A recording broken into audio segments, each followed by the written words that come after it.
Good afternoon. This is Pastor Omar Muhammad.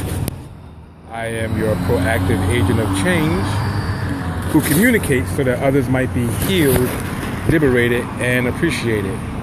I am here in Los Angeles trying to find a nice scene for you to see and to be a part of. So today is Freestyle Fridays, and I am going to try to do a rebroadcast of a thought that I had last week where I had technical difficulties.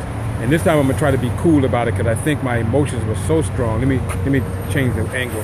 My emotions were so strong that I had to calm myself down because I was pretty angry about some things that I heard about. So today I'm reading from a scripture, from the Christian ancient scripture, where it said this: the religion that God our Father accepts as pure is faultless. The religion that God our Father accepts as pure and faultless is this: to look after, good to see you, to look after orphans and widows in their distress and keep oneself from being polluted by the world.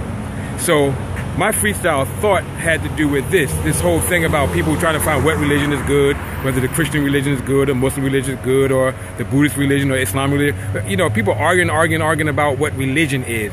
But religion is a discipline that gets us in line to have proper relationship with God. And so I understand now that many people are going to fight about religion.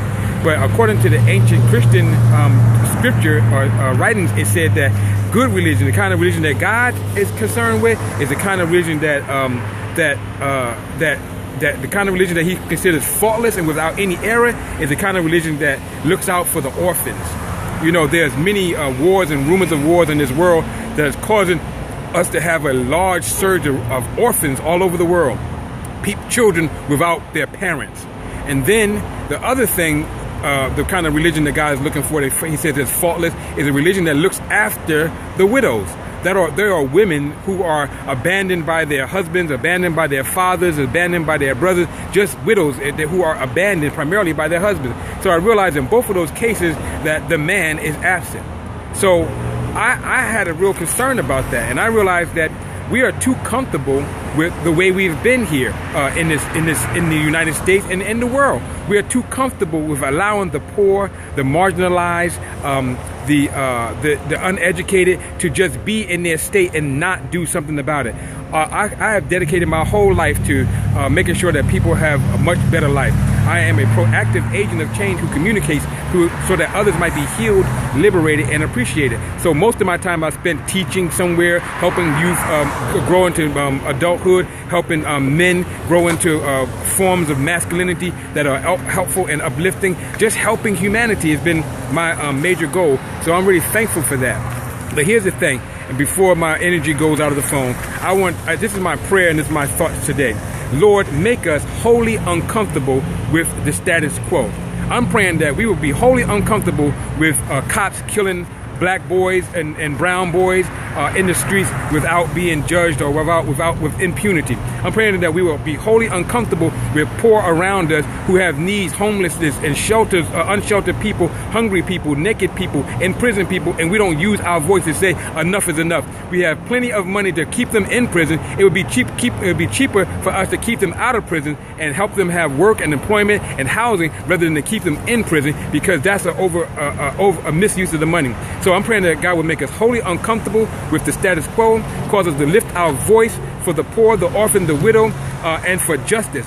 Basic justice and human rights. The real issue is not a black and white issue. Primarily, it's a human issue, an issue for human rights. And that's what I'm praying that we will raise our voice for, that he will cause us to break our silence. Dr. King said there comes a time where we must break the silence. We can no longer be silent. We must use our voice. You feel it, you know it, but you don't talk about it.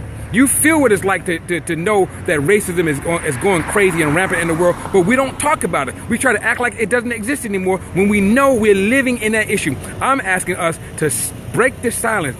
lift up our voice. I'm doing today, racism is evil, and we need to get that out of our generation so our children can live in an equitable world. We need to do that, and we need to do that as soon as we can. We need to have justice and realize that it's not about what religion you're in, it's about what relationship you have with God and humanity. The scripture says, love the Lord thy God with thy whole heart, mind, and thy soul, and thy neighbor as thyself. Upon this is all the law. If you're doing that in your religion, then you are doing pretty doggone good. You're blessing God and you're blessing humanity. That's my call out to you today. My call is that we might be the people that God has called us to be. We might practice the religion that he says is faultless. That is to look out for the orphan and the widow and take that spirit and go with it. And it says also at the last part of that, I don't want to miss that because it says something very important. It said, and from being polluted by the world. We cannot allow the values of the world to pollute us. We cannot allow the capitalism of the world to get us to a place that we hate humanity and we overlook humanity for the mighty dollar. No more.